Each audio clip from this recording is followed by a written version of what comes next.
are we being lobbied? And there's this deep contradiction and double standard, and it's obviously being enforced by foreign influence and money.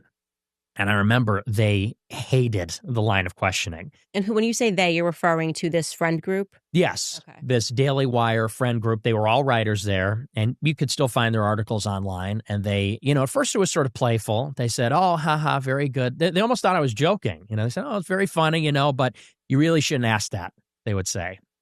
They'd say, there's a good answer for all those questions. They'd say, but the way you're asking it is anti-Semitic, they said. And, we're happy to talk with you one-on-one in person, like they're going to teach me how to ask the question.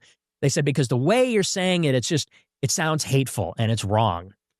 And I said, I'm asking a question. It's free marketplace of ideas, I thought. So I kept pushing and pushing, and I was tugging on a lot of these different threads. I was also asking about World War II and about some of the narratives there, and I was asking about 9/11 and the Iraq War. And where are you asking this? Are you in a group chat? Are you just face-to-face, like with your friends eating a burger? Like where, when you say I keep asking these questions, what's the setup for that? We're texting in group chats, and we're even doing it one-on-one. One of the venues, we had a big Christmas party out in Western Massachusetts, and Cassie Dillon invites me back to her apartment with a couple of friends, and everyone's drinking wine. I don't drink, so I wasn't drinking, but we're playing apples to apples, and it's a party atmosphere. We're friends, we're having fun, we're political, we're talking about it, and this is the venue, and it just got increasingly cold over time, and it turned into stop. Like, you need to stop asking or else.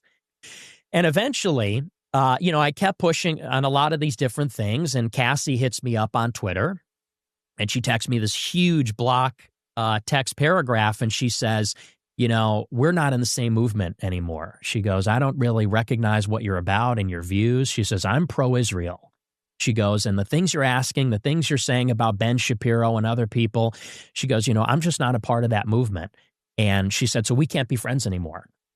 So she stops talking to me, cuts me off completely. All the other people block me. Elliot, Aaron, there were some other people involved. They all blocked me on Twitter, complete ghosting. And I'm shocked. I'm floored. This is my first encounter with this kind of pushback, because you go into it as an 18-year-old in college and you get involved in these groups. I was involved in the Trump campaign, YAL, all these groups.